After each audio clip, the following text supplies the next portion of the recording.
Good morning, everyone. We're starting our Maryland National Capital Park and Planning Commission meeting for this morning on May 21st. Thank you and welcome.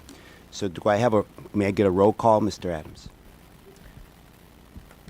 Chair Harris, stand by.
Welcome back to the meeting. Calling roll. Chair Harris. Here. Commissioner Bartley, I believe, is going to be late. Commissioner Hedrick. Here. Commissioner Linden, I believe, will be late. Commissioner Pedoeem. Commissioner Giraldo. You're muted, Manny. They always say I'm muted. I think it's the computer. I'm here. Thank you. And Commissioner Washington. Present. Thank you. In confirming Vice Chair Harris and Commissioner Bailey will be absent today. We do have quorum with 5. Okay, great. Thank you. Our first item this morning is the approval of the consent agenda. We have 3 items on that this morning. The first is the approval of the May 21st, 2025 Commission meeting agenda. The second is the resolution 25-08 Bethesda Minor Master Plan Amendment. And the third and last is a resolution 25-10 Paint Branch Stream Restoration Easements. Do I have a motion for approval? Move approval. I'll second. I second. Okay. Approved by Commissioner Giraldo, second by Commissioner Hedrick. May I have a roll call, please? Chair Harris. Aye. Commissioner Hedrick. Aye. Commissioner Pedoeem. Aye. Commissioner Giraldo. I vote aye. Commissioner Washington. Aye. Confirming that Bartley and Linden have not yet joined. Great. Thank you. That's 5. Motion passes. Great. Motion passes. The next is the approval of commission minutes for April 16th, 2025. Do I have a motion for approval? So move. No second. Moved by Commissioner Giraldo, second by Commissioner Hedrick. Do I have them all in favor? Oh, may I have a Uh, roll call, please? Yes, and I have note Commissioners Bartley, Harris, Pedoeem, and Washington were absent from the last meeting, so should be abstaining. Okay. Thank you. Chair Harris, Abstain. Commissioner Hedrick, Aye. Commissioner Pedoeem, Aye. Commissioner Giraldo, I vote aye. Commissioner Washington. Abstain. Confirming Bartley and Linden have not yet arrived. Motion passes with 3. Thank you. Great. Next, general announcements for the upcoming month. So this Memorial Day holiday on May 26th, the Asian Pacific American Heritage Month that both commissions are celebrating, the Jewish American Heritage Month, the Military Appreciation Month, and the upcoming Juneteenth holiday on June 19th. The next is item number 4, committee and board reports. They're for information only. It's the Employees Retirement System Board of Trustees regular meeting minutes from April 1st, 2025. And then the next items are under action. Item 5, action and presentation items. The first is the CAS salary savings transfer request that Ms. Charles will be presenting this morning. Welcome, Ms. Charles. Good morning. Again, Terry Charles, Corporate Budget Office. I'm before you today to request your approval to reallocate anticipated year-end savings from Central Administrative Services, estimated at $2,231,918. First, as specifically committed to much earlier in this fiscal year, CAS agreed to take personnel services savings primarily generated from salary lapse from the departments and transfer those funds to the Internal Service Fund for the Commission-wide IT initiative, more specifically to support the ERP upgrade project. As requested here, we anticipate year-end collections of at least $1.65 million. And as listed in the memo, DHRM will provide $1 million, finance is anticipated to provide $400K, and so forth. I do want to note that the anticipated savings from the Merit Board and the CAS support unit are derived from non-personnel savings. Additionally, 3 departments also have requested further use of the remaining savings. The legal department is requesting $61,277 for the Westlaw online service subscription for next year. The finance department is requesting to take $125,641 to prepay its internal service fund contributions to the CIO and CWIP funds, and this is due to adoption of the FY26 non-recommended reductions. Similarly, corporate IT, due to the adoption of the FY26 non-recommended reductions, is requesting to take $225,000 to prepay its annual capital equipment fund contribution, which is used for cybersecurity fortification efforts. And additionally, or I should say lastly, corporate IT is also requesting to take $170,000 in savings to assist in them being able to restock on-hand computer equipment. Any year-end savings beyond those stated here will fall to the bottom line, as we would say, and be added to the administration fund reserve balance. That ends my presentation of the request, and I thank you for your consideration. Thank you, Ms. Charles. Are there any questions or comments of Ms. Charles on her requested transfer of $2.232 million in funds? Move approval. Yep. Hearing no comments or questions, is there a second to the approval? Second. Commissioner Washington. Yeah, so approved by Mr. Giraldo, second by Ms. Washington. May I have a roll call, please? Chair Harris, Aye. Commissioner Hedrick, Aye. Commissioner Pedoeem, Aye. Commissioner Giraldo, I vote aye, Mr. Chair. Commissioner Washington. Aye. Calling for Bartley or Linden. No response. Motion passes 5. Okay, thank you so much. The next item is 5B, Resolution 2509, approval of the MNC PPC Employees Retirement System Fiscal Year 26 operating budget, where Ms. Jacqueline Harris is presenting this item. Thank you, Chair Harris. Good morning, Commissioners. Jacqueline Harris for the Executive Director for the Employees Retirement System. I'm here on behalf of the Board of Trustees for the Employees Retirement System to request the recommendation to approve the FY26 operating budget for the Employees Retirement System in the amount of $3,665,000. At the May 6th Board of Trustees meeting, the ERS Board approved the operating budget for FY26.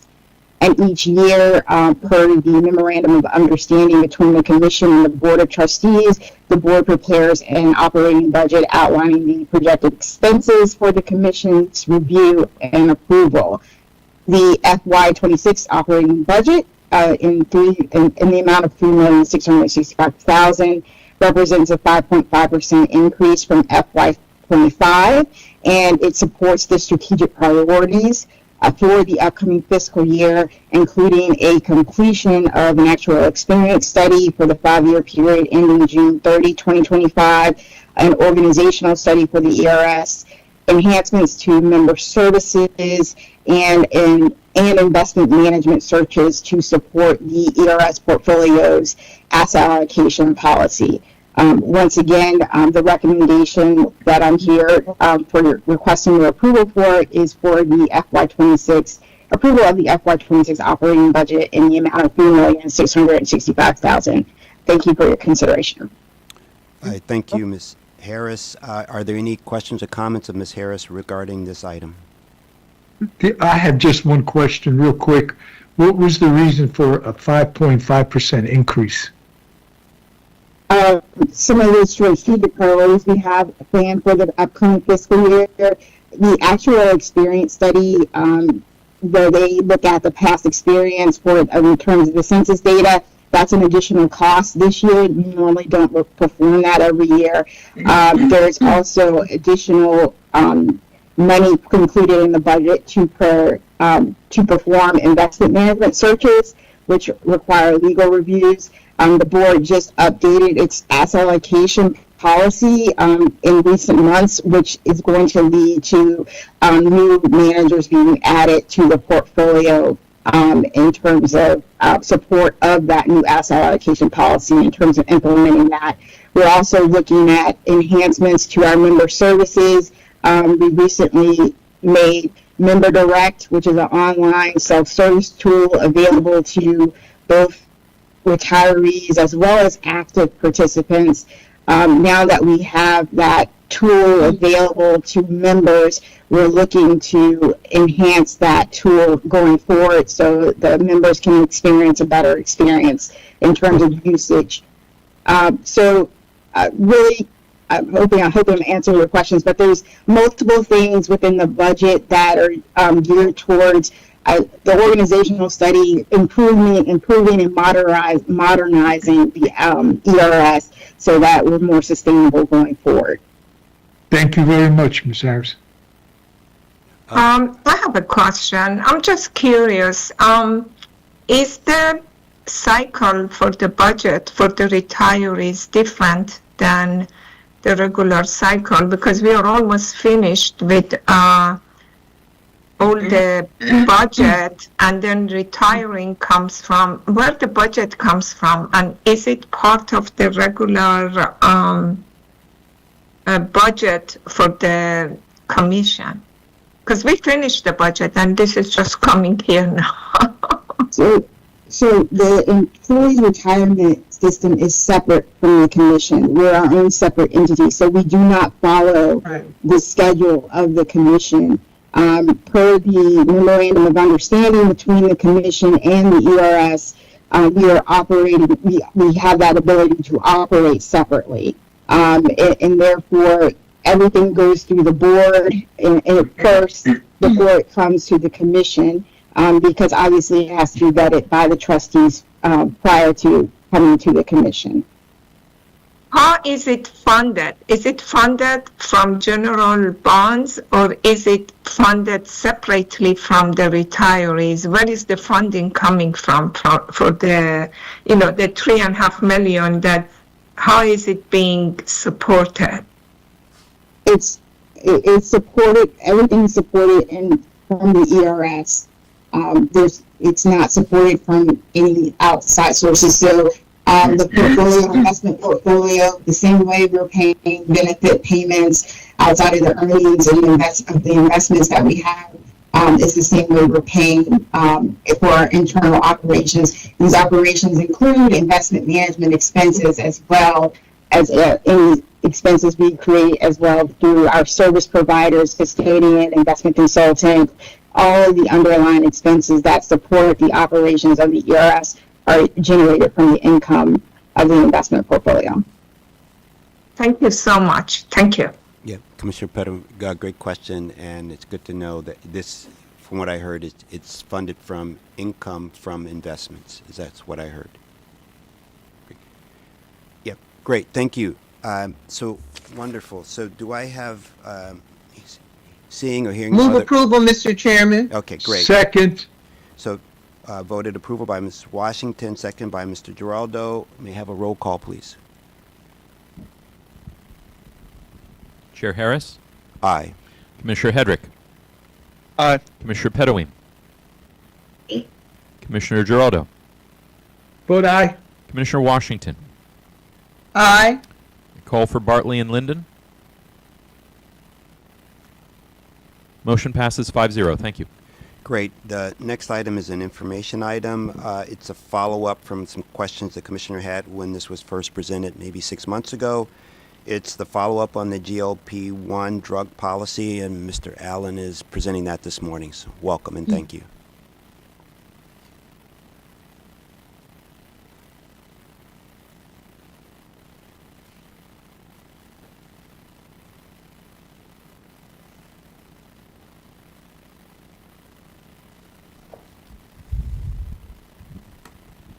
Good morning, Commissioners.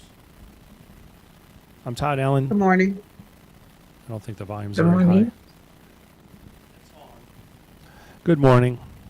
I'm Todd Allen, Corporate Director of Human Resources, and Jennifer McDonald, our Benefits Manager of Health and Benefits, is with me to present an update relating to our prescription drug benefit program and GLP-1 prescription drugs.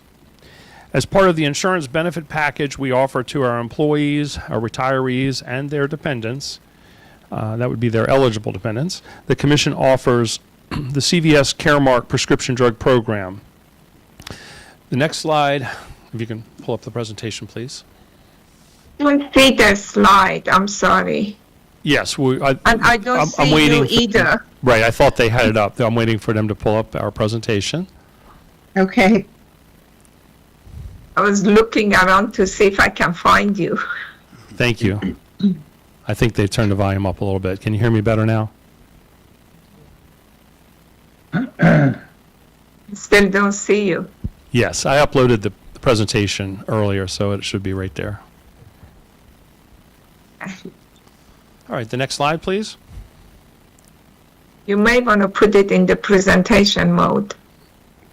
Yes, please. So I'll just start explaining what you'll see on this slide. Prior to October 1, 2024, GLP-1 prescriptions were paid even if for off-label use for weight loss. It could be for diabetes or for weight loss. And weight loss was approved without any question whatsoever. So if somebody went to the doctor and said, I want a prescription, I'd like to lose a few pounds before high school reunion or wedding, that was automatically approved and paid under our plan. And we observed the expenses related to GLP-1 drugs were going up dramatically. So as we were working on our renewal for January 1, 2025, the renewal was quite high, and this was one of the cost drivers. So when we got that information, we consulted with our consultants, Aon, as well as CVS Caremark. They had two kind of modest programs that they were recommending we consider because we did want to cover GLP-1 drugs under our plan. About 50% of the programs in the United States do cover GLP-1 drugs for weight loss. About 50% don't. And we tend to strive to have a high-quality plan that meets our diverse participants' needs. So we wanted to continue to support that, the use of GLP-1 drugs. But we needed some clinical oversight to the program since the costs were skyrocketing quickly. So we implemented a CVS Smart Edit program which paid for GLP-1 drugs for diabetes only if there was a confirmed history of diabetes or approved by prior authorization. So there was just some additional controls in place, consulting with one's doctor, et cetera. And we implemented CVS Utilization Management Weight Loss Bundle. All prescriptions for GLP-1 drugs for weight loss are paid only if physician prior authorization requests meet certain clinical criteria, such as a BMI of 27 or above, with one or more weight-related complications like high blood pressure, high cholesterol, or diabetes. So when we implemented the program, it got us much more accurate data because everything was just being approved automatically. The data was getting jumbled together. So in a minute, the slides are otherwise a little confusing. I've given you a lot of detail, but I'm just going to highlight some things. But that's one of the themes that you're going to start to see as we now have much better and more accurate data, which is a plus. So the next slide is a little busy. I just want to highlight what you're looking at here. Anti-obesity is referred to as a small o in front of the GLP-1s, and diabetes is kind of referred to as a small d. So that's kind of how you differentiate that we now have more accurate information as to what the drug can be used for. And it can be very helpful in both categories. There also are some potential health risks, and that's why we also thought this could be good for our, good for our employees. In essence, our goal with adding these measures was to promote the safe, appropriate, and cost-effective use of GLP-1s, leading to improved patient health outcomes for our employees, retirees, and their dependents getting healthier. So what we'll see here, particularly if you home in on the second bullet, I'll highlight about 5.3% of our members filled a GLP-1 script. That was about a 50% increase from the prior year. So again, usage went up about 50%. Pretty much a day doesn't go by where I don't get a social media or see something on television recommending I look into this. So there's a lot of marketing. And again, there's some research that indicates this can be very, very helpful. So we want to continue to support it. But with the dramatic increase, it was advised to add some clinical management to the program. So the next slide shows how things sorted themselves out a little bit after we got better data. So after October 1, we get what's called quarterly data from CVS Caremark. So we've had a chance to get a little bit of feedback, and the overall program is viewed as a success for these two programs. And what could otherwise be a little confusing is the use as it relates to the category of diabetes decreased, and the use as it related to weight loss increased. But really that was just sorting out and getting us more accurate utilization data because everything was just automatically approved and jumbled together. So if somebody just said, I need a GLP-1 drug, and the doctor prescribed it and they filled it, it wasn't clear how that was getting categorized. Now there's a process that would say, I need a GLP-1 drug for my diabetes, and that's approved. Or I need my GLP-1 drug for weight loss, and that's approved. So it's allowing us to have a more accurate categorization of those two different kinds of situations. So there's a lot more data there than we're going to get into today, but I provide it more as a reference since there was an interest in some data. The next slide has to do with future expectations. Because of the rapid increase in demand for these drugs, there have been some on and off supply chain problems, and it just kind of ebbs and flows. It's unclear kind of what the effect of tariffs are going to do for our whole prescription drug program, including GLP-1 drugs, but there have been moments where certain drugs have been hard to access. So we've talked to our consultant, and they said, well, what are the future expectations? And they indicated the spend is still expected to increase, just at a more manageable rate.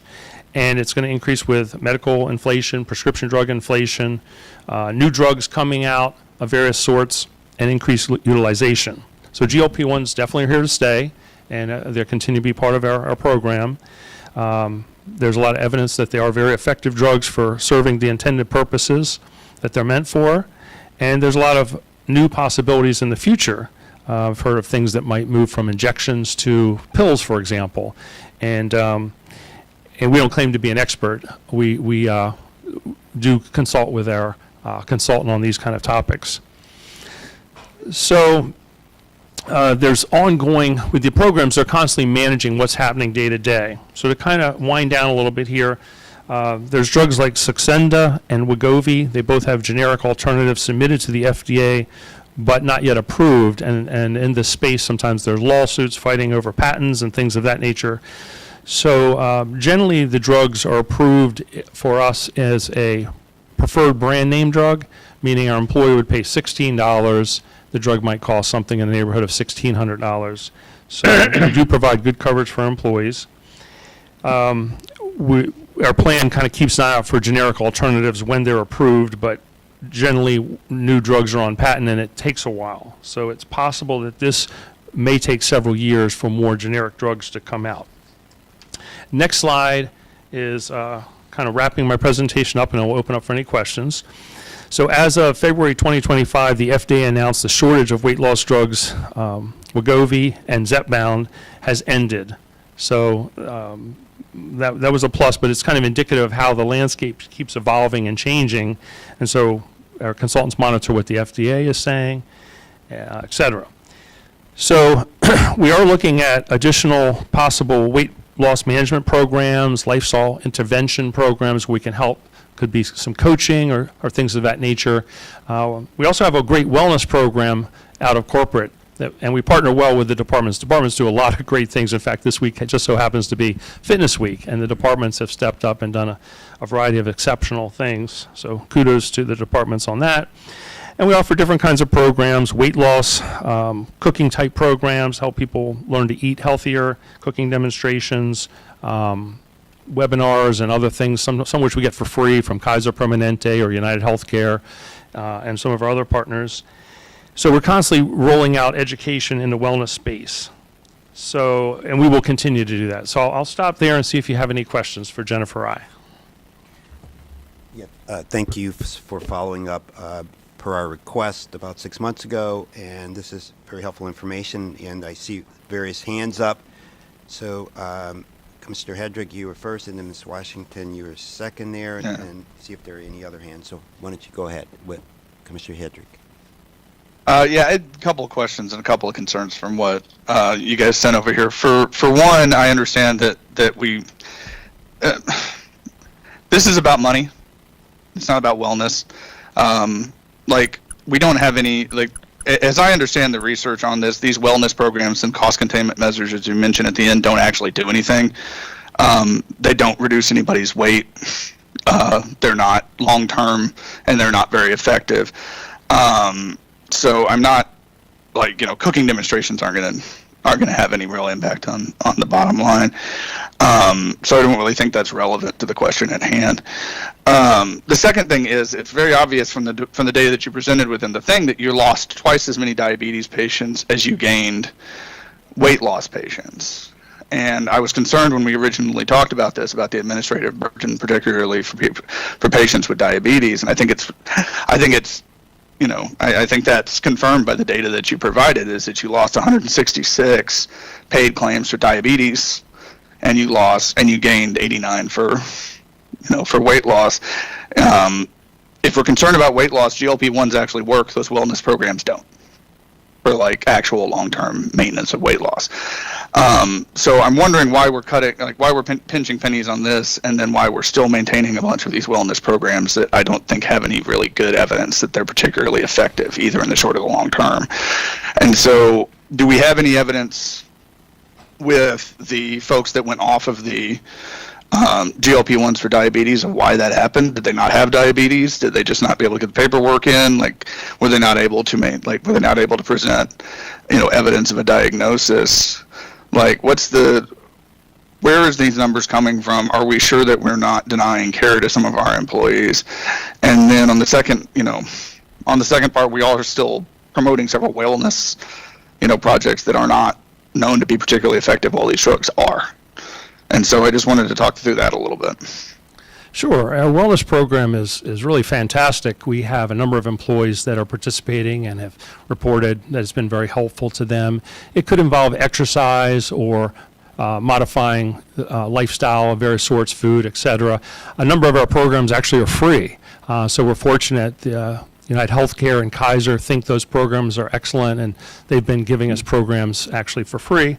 So that's been great. As I mentioned earlier, the accurate categorization of diabetes versus obesity in terms of use of GLP-1 drugs wasn't happening properly before October 1. So when we implemented the program, we got more accurate categorization, which caused some of the people that were otherwise in the category of diabetes actually just shifted over to being approved under the category of weight loss. So that was what we were told, is that there was more accurate categorization.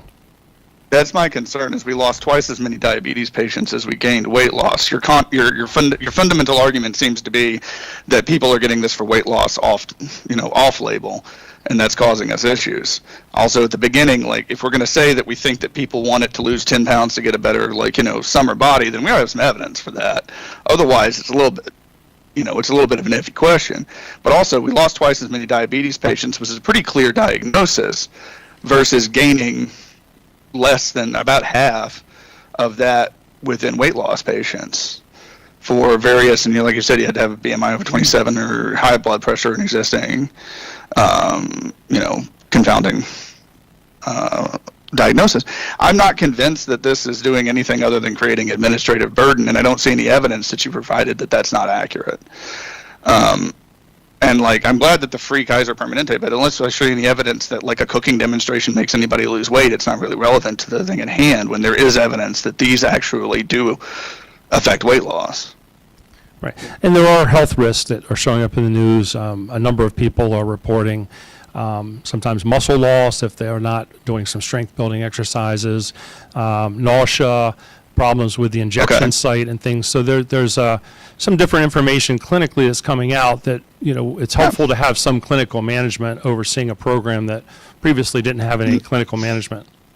I understand clinical management. I'm saying that side effects exist for all sorts of drugs. This isn't fen-phen, but still not real thrilled that we lost twice as many diabetes patients as we gained weight loss patients. If it's a recategorization, that's not recategorization. That's people with a very easily identifiable medical condition no longer getting a drug that works really well for that easily identifiable medical condition. Yep. I'll just say one thing. If they had diabetes, then they that would remain covered. Then I'm not aware of anybody that had diabetes and then was removed. Yeah. Okay, well, that's what I'm seeing in the slide that you provide. Paid claims decreased 166 on diabetes. Did they not have diabetes before? Were they lying? Were 166 out of 554 people lying? That doesn't seem to be really likely. I'm again, we're working from some premises that I, one, don't see proven, and two, don't see data. If it's a money thing, I understand it's a money thing. It's going to cost us. But I don't see any evidence in what you've provided or what we've said that there's a fundamentally good reason to restrict access to these drugs. And if we need some clinical management, which I'm perfectly fine with what we're having, we're half of the people that dropped off the diabetes getting diabetes drugs when they didn't have diabetes. Is that a doctor thing? Is that a thing that they were lying? Is that an issue that we didn't have the right, administrative response? I don't understand. I'm still not Commissioner Hedrick, can I just say super one thing? convinced by this. Yeah, can I just one thing? Yeah. So all points well taken. Let some of the others, and then maybe maybe a follow up could be, maybe we could look at the data a little bit more. Mr. Allen. So let's look at some of the other folks here. Commissioner Washington, you had your hand up. Yeah. Yes, thank you, Mr. Chairman. And just a couple of questions. With regards to the Smart Edit program, it's referred to as CVS Smart Edit, and I just wonder if there is is that related to the pharmacy, and if so, what relationship do they have to the data you provided or any insights? Or is that an acronym you were using? So we have health insurance plan with United Healthcare and Kaiser Permanente. Kaiser Permanente runs its prescription drug program in an integrated fashion. So that none of this has to do with persons that are involved with Kaiser Permanente. The United Healthcare program is separate for prescription drug, is run by CVS Caremark. So the Smart Edit program is a program that organization offers, and other companies offer something, but they might call it something different. So that's why it's called the CVS Smart Edit. Got it. Okay, and my second question is, I just don't know, but with regards to the obesity and GLPs and or weight loss, does one have to continue taking a GLP after they have achieved their goal? Or if somebody could enlighten me, I'm just curious about that, because to your Commissioner Hedrick's point, I mean, there's a cost, but is it a short-term cost, long-term, or forever cost? It's referred to as a forever cost. Yeah, the weight okay, loss so, goes away when you stop taking the drugs. Yeah, like everything else. Yeah. Wow. Okay. It's a money thing. It's Okay. money. The whole thing is about just. No, I get the money piece. I just really didn't know. So, okay. Thank you. That's it for me, Mr. Chairman. Thank you so much. Next, Mr. Giraldo. Yeah, Commissioner Washington asked a question I was interested in with respect to whether or not people taking the drug for weight loss, whether or not that's a lifetime as opposed to short-term. So is it a situation that if they're taking it for weight loss and they stop taking it because they've reached the weight that they want, does it then come back, the weight? Oh, okay. Yep. So, thank you. You have any other questions, Mr. Giraldo? Yeah, I have the other question I have is, do we know why there was such a drastic reduction in the people that were taking it for diabetes? And then we had a... Yes, so it was, things were just automatically getting approved without any checks and balances or kind of realization of what it was being used for, because it was just a prescription that was automatically approved. When we implemented a program, they were able to get data about categorizing it, so the data was basically cleaned up. So if somebody was getting it for weight loss before and it was miscategorized as diabetes, they're still getting the same drug, they're just getting it, and now it's for weight loss. The price doesn't make a difference though, right? No, it's the same drug, so the drug cost is the drug cost regardless. Now again, most plans in the United States, about 50%, aren't covering it for weight loss, but we choose to do that, we want to do that. Okay, thank you. Yeah. I think it's how you presented the data, because it's like a false decrease. It really, all you've done is really you've created a baseline for the information. So. Yeah. So But I'm sure that those two aren't even though. The diabetes reduction isn't considerably higher. It's almost double what the overweight increase is. So we're losing, about 15% of the folks that were taking it for diabetes are now gone out of that. It's about 30%, and you assume that the half of them goes to the, if you assume that full thing, the whole rest of them goes to the overweight. Yeah. I'm just concerned that we're, why is the diabetes inaccuracy rate 30%? That doesn't seem very likely to me. Well, why don't we? Let me just say we have Commissioner Pedawin, and then we'll go back to other questions. Thank you, Chair Harris. I'm still a little bit confused to understand what is allowed and what is not allowed. So, if I understand that if people have prescription for obesity or for diabetics, we cover the cost of these drugs. But if just someone wants to weigh 5 pounds or 10 pounds, and this is just a personal preference, and they're perfectly healthy, they don't have obesity, and they don't have diabetics, are we still covering that? I I had think the trouble- answer is no. I had trouble hearing the question. If you could It's- just repeat that one time. Are there any parameters around, I think you showed them, parameters around who is allowed to get the GLP Yes. drug for. So prior to use? October 1, there was no parameters. If you just wanted to lose 5 or 10 pounds and you said, I want the drug, it would be approved. Now, there's more research indicating that often, as Commissioner indicated a moment ago, that then that person that lost the 5 or 10 pounds that wasn't much overweight, they stop it, they gain the weight back. So by implementing the parameters, yes, not everyone is going to automatically be able to qualify for just automatic approval. Yep. Okay. So the question is that if someone doesn't need it for their health purposes, it's just a personal preference, the commission doesn't cover the cost of these drugs. Correct. It has to be a doctor. Thank you. I appreciate that question. Before we did, we just said, you want it, it's approved. There was no check and balance I whatsoever. understand. And I'm now, asking for now. Yeah. that was what I was just about to say. Now, there is a check and balance, and if it's for not meeting The the answer criteria, is it would not be no. approved. Can we say I think the answer is no. It's, Yeah. No, Just say but I'm- no, Okay, or it's not no. That's what I need to know. yeah, so, please. Hey, good morning, We don't, Jennifer we don't McDonald. pay for vanity weight loss. Correct, we will pay I for, don't know if we are or not because Todd is not giving me yes or no Okay. answer. okay, the answer is, we will pay for obesity if the employee or the member meets certain criteria, such as a BMI of 27 or above, with one or more weight-related complications, such as high blood pressure, high cholesterol, or diabetes.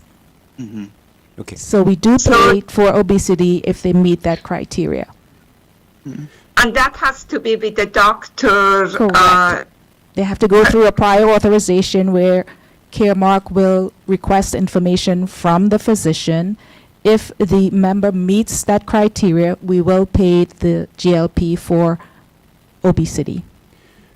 Thank you. That totally makes sense. That's the one that I needed to confirm. And by the way, I agree and I believe that the health programs that you have, like exercise or blood pressure monitoring, all of that are wonderful. I'm using them all. And I believe that people are using it as well, especially if these programs, if you come out of it, it may not be helpful.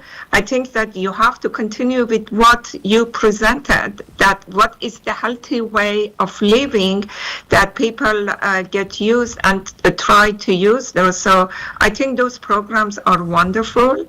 And I wholeheartedly support it. Yeah, that's correct. If your intention is to lose weight and you're on the GLP, you have to do those other things as well. Exercise, eat well. You just can't take the drug and expect to remain healthy. So you take the drugs in conjunction with exercise, eating right. Great. Thank you. And I do not know who is talking. Who is talking? sorry, we have a balloon here in front of the camera possibly, but this is Jennifer McDonald, our corporate benefits manager. Hi, Jennifer. Thank you for responding. Yeah, I support the work that you're doing. It's very good. Thank you. Yeah, so I'd like just to say a couple things, and then Commissioner Hedrick, you could speak. But thank you for presenting this. What it was a little confusing about people that the data we got before and the data we have now, and I would recommend that we continue to monitor, right? Like come back. I don't know, 6 months. I don't know what's a good point to come back with usage data. You tell us, but I would recommend that we do that and see, and what has changed, between the ratios of people using it for diabetes and people using it for weight loss. And I think that would be my recommendation is a next step. Also, I think that would be great. On the wellness programs, it would be good to see, do we, without creating more work, the effectiveness of the wellness program? Like, who's participating? And I don't know if there's a questionnaire or something. I don't know have you been checking the effectiveness of the wellness program so that, have that been done in the commission? I'm new to the commission. I didn't use it periodically, do surveys or whatever, and just trying to see if what we intended them to do, they're doing. It'd be, just because it may want to modify them or whatever from time to time. So that, and also the last thing is, have people been writing to you saying that I wanted to get on X but can't, these drugs? I mean, are you getting any feedback from the people in the commission about our usage of the, No, GLP-1? I haven't received any calls at all since we implemented the program about this. I get a lot of calls about thankful for how great our benefits are. Jennifer, have you had anybody complaining, I guess? No, we have not received any complaints from any employee or member stating that they were taken off of the GLP-1. Okay, or hard to get. Or if they were taken off, they knew it was because it wasn't for, they didn't meet the criteria. And so they were satisfied with that. No one has complained. Okay, all right. So, Mr. Allen, do you have anything? Or Mr. Hedrick, you could have one of the last words here. But Yeah. I do feel that we should continue to monitor. You can come back periodically. I don't know what that is. What is that 6 months interval is a good interval? I'm not sure based on, and then so we can have an update on this, because the first level of data looked like it looked like something's wrong or something, and maybe people were, maybe the doctor checked the box or whatever, or so. But I think we should continue monitoring this and seeing not only the relative use or you getting any feedback from employees about can't get it or whatever. Thank you. Thank you. We'll be happy to come back. There also was some supply chain shortages in that quarter, so that might have affected things a little bit. Where there was things going on with some of the drugs. It was some drugs were a little hard to get, I think, in that time period, as I mentioned on one of the slides. But we'd be happy to come back. Maybe we propose 6 months. Whatever the commissioners want, we're happy to do. Thank you. Commissioner Hedrick, you. I would definitely like to see some more, evidence and numbers, if you got it. I would also like, if we're going to do the presentation next time and we're just going to assume that everybody that's not getting it now was doing it for vanity purposes, you need to have some evidence to back that up. Or just stop using that as a rhetorical device. It's a little frustrating when we're talking about people that had it for diabetes and they've 166 of them don't get it anymore. And you're only making assumptions that it was vanity. You still had to get a prescription. You still had to go to a doctor. This is not an over-the-counter drug. So if you think it's vanity, or you think people were getting it for the wrong reasons or whatever you assume to be the wrong reasons, then you at least need to come with some evidence of that and not just assume it and then go Yes. through the I presentation. definitely Otherwise, didn't knock say it out of the argument, please. Definitely. Otherwise, I definitely didn't say that. Okay. You did several times. Yep. And if you're gonna then come back again with these wellness programs, which a great deal of evidence and empirical evidence says that overall they're not particularly effective. If Kaiser's giving them to us for free, fantastic. Everybody loves the cooking show. It's outstanding. But unless it does anything, it has no basis in this presentation. It's not the thing that we're discussing. If it's free, fine. The thing we're concerned about is the cost. So let's talk about the cost. Right. And then let's talk about the health of our employees. The wellness, the cooking demonstrations, a lot of the evidence says that they have no long-term effect and they're not particularly good broad term. That's great. It's fine. Outstanding. It's not relevant to the question at hand. Okay. So good point, Mr. Hedrick. The commissioners, are we in agreement that come back at a periodic, at some point with more data on who's using it, and also, we're all about our employees having good health, and so let's monitor this, okay? Thank you. To have the Agreed. data, you need to have it probably on an annual basis. I could see that when we don't have a good check and balance, the data could change. Now that we have a good check and balance, I think on annual basis, we could look at it and see that how it works. And if someone that was using it, of course, Jennifer said that it hasn't happened. We want to make sure that those people that they need it, they be able to get it. Right. I think an annual basis is great. I because there was some discussion here, let's, if you don't mind, that we could do a 6-month and then we can just go to annual after that. If that's, are you guys okay with that? Certainly. Thank you, Commissioners. Yes. Fine. That's fine. Okay. I don't think we need to vote on that. I think there's a consensus that so thank you so much for your presentation. Very, very interesting subject. So we're going to go on now to the last action item, which is resolution number 25-11, appointment of Brenda Edmond to the Merit Board System Board and Ms. King is making this presentation. Move approval, Mr. Chairman. Second. Would you, okay. Yeah, okay. No discussion. Okay, we'll just go ahead and approval. So, Ms. Washington voted for approval, and who second? I did, Commissioner Mr. Giraldo. Giraldo, to appoint Brenda Edmond to the Merit Board System. Thank you. All in favor? Could you do a roll call, please? And we did read through the materials, Mr. Chairman, so. Okay. No, all good. That was a motion of Commissioner Washington and second by Commissioner Giraldo. Chair Harris. Aye. Commissioner Hedrick. Aye. Commissioner Pedoweem. Aye. Commissioner Giraldo. I vote aye. Commissioner Washington. Aye. Checking if Bartley or Linden has joined. Motion passes 5-0. Thank you. Yeah, and I also like to just say that Vice Chair Shapiro and I both spoke with Brenda Edmond before she was voted for appointment, so we think this is a great selection. Thank you so much. Yeah.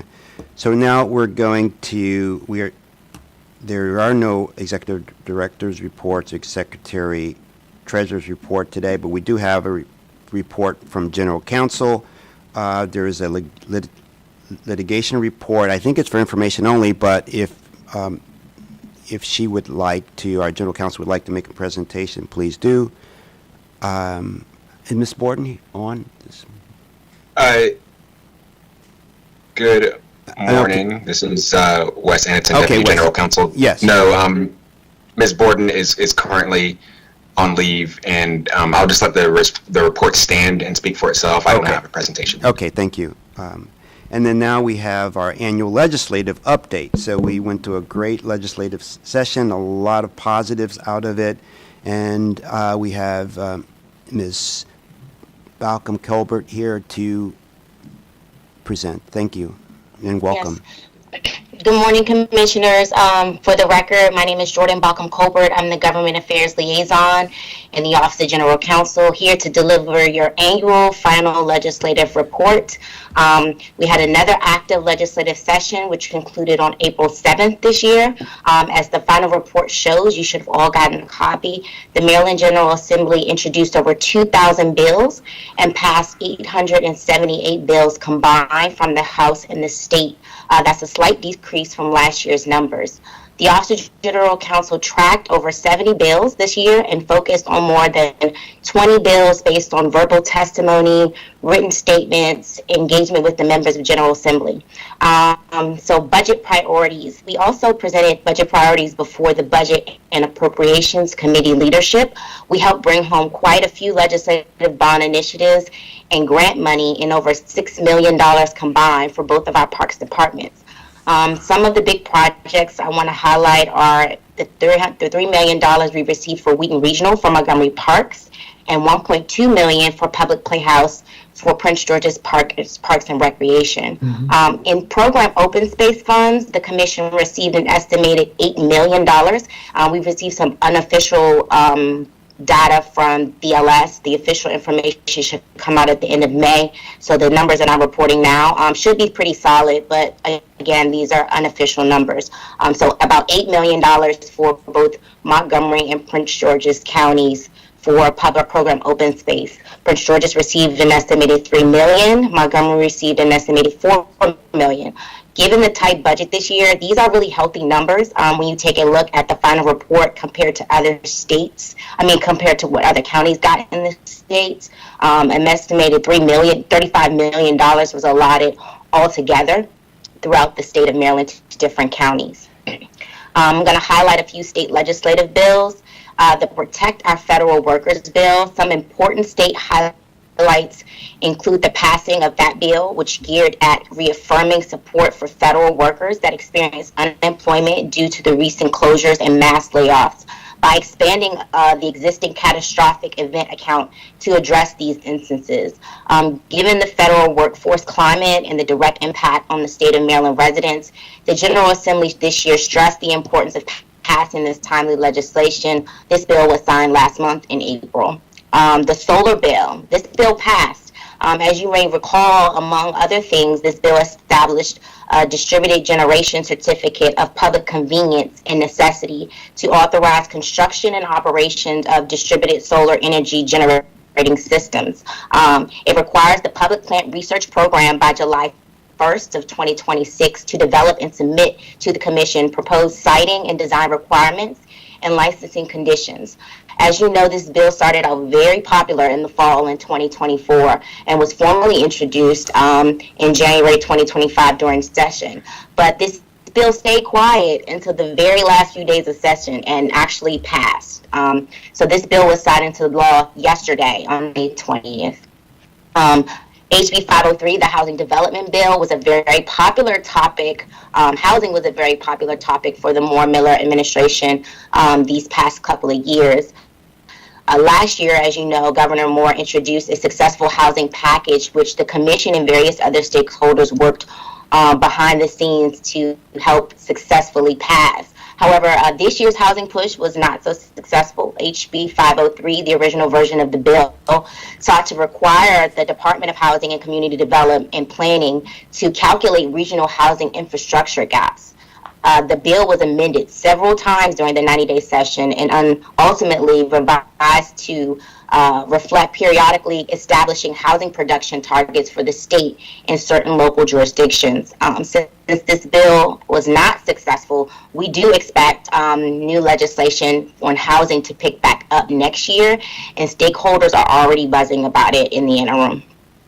Some major bill updates, live stream bill. This year, we wanted to try our hand at putting legislation in the pot that would really benefit the Commission.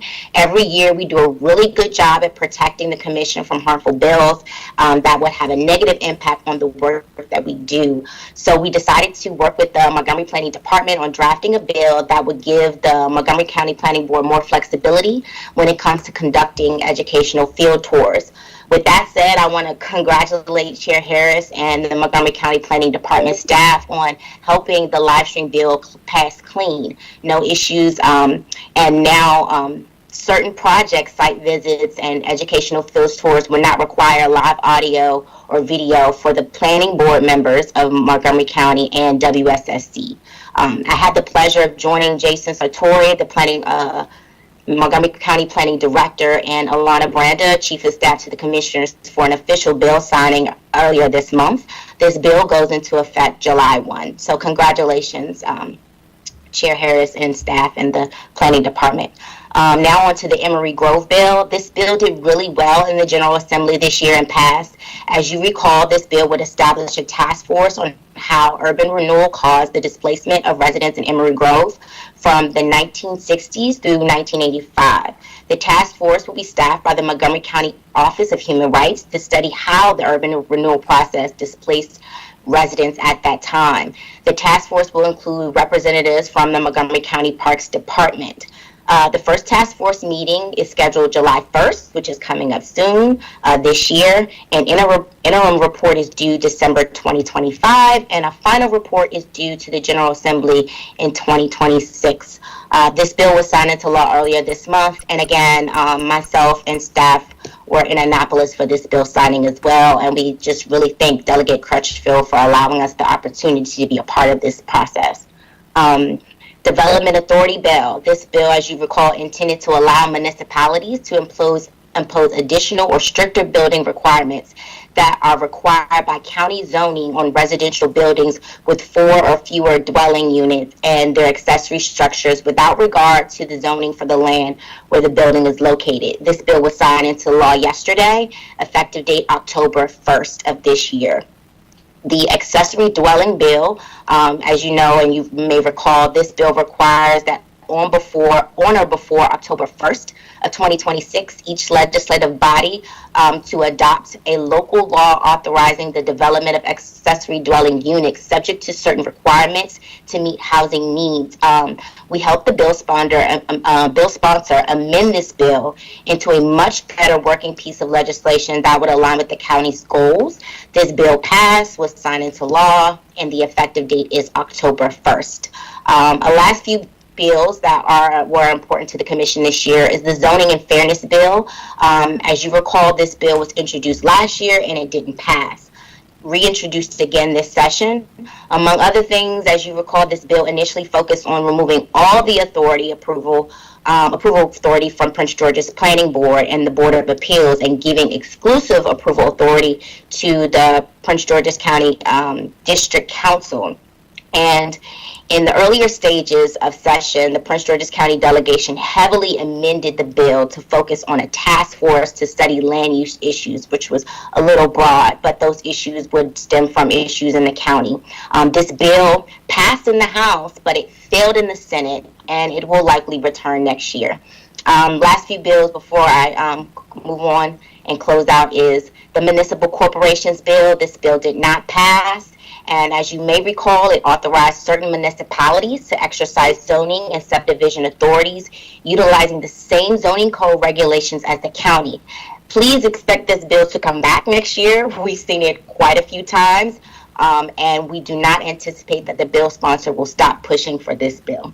And so HB 832, which is an override of Municipal Corporations Bill, this bill would have allowed all 27 municipalities in Prince George's County to override any of the provisions of the county's 700 or more page zoning ordinances, which would cause uncertainty in the county and development and permitting process issues. As you know, this bill would have created more havoc for our planning in our county. And a lot of intense work and discussion went into looking into this bill during session. And so this bill did not make any progress in the Senate. And so this is a win for the commission, I believe, for all of our hard work. And there is a possibility that this bill might come back and be reintroduced next year. Last bill, Confederate renaming, it did not pass this year. This bill sought to establish a commission on state and local government real property bearing Confederate names. And so, again, not sure why this bill didn't pass again. We supported it. We've testified this year in person as the panelists before the HGO committee. It might be due to a fiscal issue, but because of the subject matter and the times, it will likely come back again next year. Some bills take several times before they can get it right. And then lastly, to close out, interim work. As you all know, we have our one-on-one meetings and community engagements. In the interim, this is where a lot of the hard work takes place, where we meet with elected officials, stakeholders, and attend various community events and get a gauge on what the climate is going to be like for the next legislative session. And with that said, our team already has their boots on the ground and it's business as usual. Mako Summer Conference this year, this past summer, our staff participated in the conference, and we really had a great experience hosting a full commission booth with all of our departments and planning and parks. So thank you again for everybody that participated and all the hard work and the success on the booth. Please be on the lookout for a few new items on how we plan to engage delegation members again during this conference this year. And thank you, as always, commissioners, for your time, for the department staff, and all your hard work we put in this year. We had a really successful year. This concludes my briefing, and please let me know if you have any questions. Great. Thank you, Ms. Balcom Colbert, for your very detailed summary. And also, just want to say thank you for your leadership during the legislative session in helping us navigate this legislative process, which is very complex. We were very successful, as you said, in getting some bills passed or influencing certain bills, and for getting $6 million in bond funds and for $8 million in public open space, Project Open Space funding. So thank you so much for your hard work, and we look forward to the upcoming legislative session. So, Mr. Hedrick, I see you have your hand up. Please. Yeah, no, I just want to say as well, like Chairman Harris said, great work. I think this is a really good session overall for making sure that there were several in there that would have been rough to deal with. So good work. I mean, excellent work on that, and really do appreciate all that work. It goes a long way. I did want to ask real quick. It's just very, very true. You guys do wonderful work, so thanks. I do want to ask real quick one question about the Moore Housing Bill. Not the Moore Housing Bill now that's ours in Montgomery County, but the state Moore Housing Bill. Is there? I mean, I know we've heard that there's definitely something that's going to come back. Do we know if it's going to be along the same lines? Do we have any sort of idea what the policy approach is going to be, or any of the details for that yet, or is it still kind of? We don't have the details yet. MACO and some of our other stakeholders are anticipating that it will focus on housing goals and how the counties can better produce data that might be helpful for next year, and maybe anticipate any issues or questions that come up that would be counterproductive to the progress of a new piece of legislation. Right now, there's just buzzing about it. So we are, again, boots on the ground, ears and eyes open, and we plan on probably finding a little bit more information over the summer. All right, great. Thank you very much. Appreciate it. You're welcome. Commissioner Pedowin. I don't know, Jordan, if this is a question for you or if it's a question for Jason Sartori. I'm wondering that those bills that passed, for example, for solar, for housing bills, accessory dwellings, do they change any of our current practices? What is the impact to our policies and procedures? For me, I'm concerned about Montgomery County, any changes that it has for us. And also for POS, I heard that some of the funding was diverted. I hear that we're still getting a good amount. Is it less than previous years, or is it at least in the same line of the previous year? You want us to start? I'll start it. If we go in order, we'll start in order. I know that we do have some senior counsel on the line. Matt Mills and Delicia our Coleman are on the line to answer the questions as it relates to solar, and Jason might be on the line as well. And so if you want us to answer in that order. That's fine. If they can answer now, I can just send something in writing and ask them later to provide me. It's just that I think it is important for us as commissioners and probably as a staff that when these legislations go into effect, how it impacts our business process, how it impacts our policies, procedures, our current laws and regulations. Because I don't know them all by heart, and how much it impact us. We heard it at the time that they were explaining to us, but a lot of things could have changed by the time that they are finalized. Well, Commissioner Pedowin, I think you have Mr. Mills and Mr. Sartori on lines here. So to answer your question, Mr. Mills, you want to go first? Thank you, Mr. Chair. First, I'd like to say hello to Commissioners Giraldo and Washington. Long time no see. We're all still here. And Commissioner, Madam Vice Chair, or at least on Thursdays, Madam Vice Chair. With the solar bill, there will be a slight modification with projects between 1 and 2 megawatts. Everything else will stay pretty much the same. The state process for solar projects between 2 and 5 megawatts will still go to the Public Service Commission. It's supposed to be a slightly expedited process. We'll see how that pans out. But for really the only difference substantively for us on the ground will be the projects between 1 and 2 megawatts. They will still be evaluated by the county, but there will be fewer reasons to deny them, would be the best way that I would describe it. So it won't, and really I would be surprised if the new legislation results in a flood of new applications. I think the impact will be rather minimal from a practical standpoint. And I believe Chair Harris said that Director Sartori is online, and I will let him speak to the housing issues. ADU, because they're changing some ADU.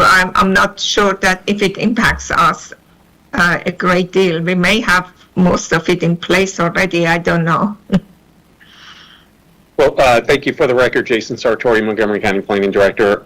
So I would say that I think that we are going to be taking a look at how any of these bills might impact and kind of conflict with our county law, and I assume that folks in Prince George's County are doing the same as well, and working with our council staff, our counterparts at the council in terms of making sure that we keep things as well aligned as possible.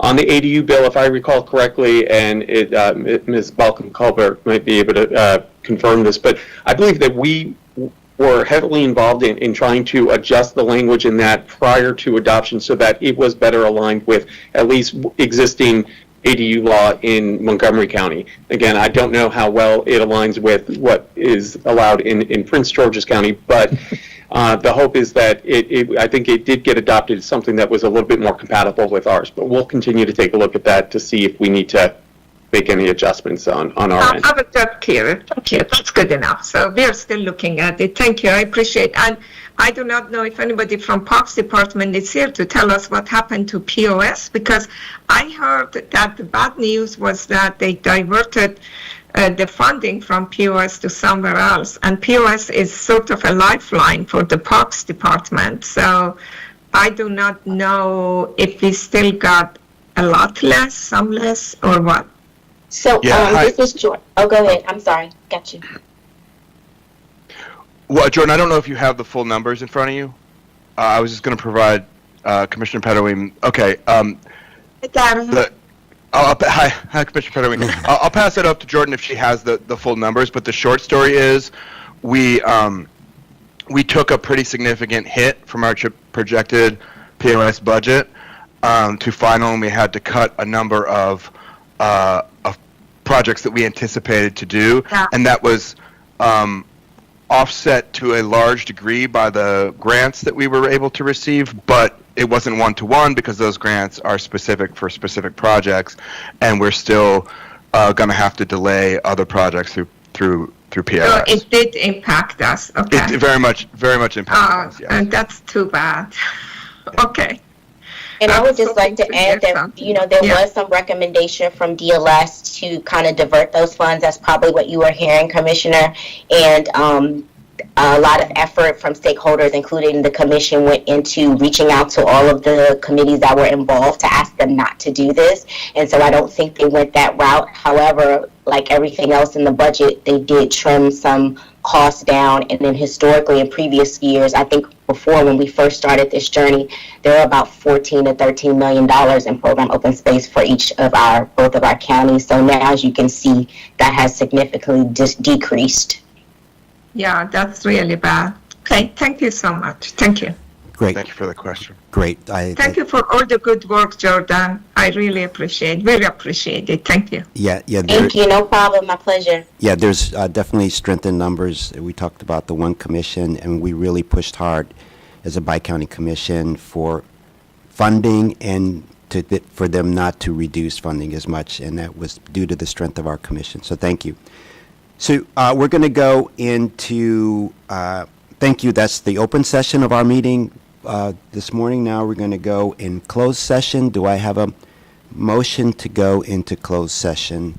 So moved. Yeah, but let me just officially read the pursuant to Maryland General Provision Article of the Annotated Code of Maryland, Section 3-305B9. A closed session is proposed to conduct collective bargaining negotiations or consider matters that relate to the negotiation. Do I have a motion to go into closed session? So move. Second? Yeah, moved by Commissioner Giraldo, second by Commissioner Washington. May I have a roll call, please? Chair Harris. Aye. Commissioner Hedrick. You're on mute, You are on Commissioner. mute, Jay. I know I lost track as the thing popped up to tell me to go into closed session. Aye. Thank you. Commissioner Bedouin. Okay. Commissioner Giraldo. I vote aye. Commissioner Washington. Aye. Checking on Commissioner Bartley or Commissioner Linden. Motion passes 5-0. Thank you, and see you in closed session. Thank you. Okay.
Yeah, we're back in the open session. In our closed session, we talked about the collective bargaining negotiations and matters that relate to negotiations.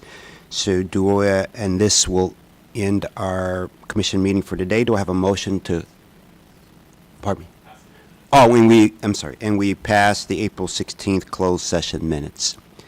So if no other business for today, do I have a motion to close our open session? Move approval, Mr. Chairman. Commissioner Washington. I'll second. Okay. Moved by Commissioner Washington, second by Commissioner Hedrick. Okay. Okay, we're closed for today. Thanks everyone for participating, and Thank those that are you. listening in, have a great weekend, and we'll see you in a month. Thank you. Thank you. Thank you. Have a good one, Have a good all. one, everybody. Bye. Bye now. Bye-bye.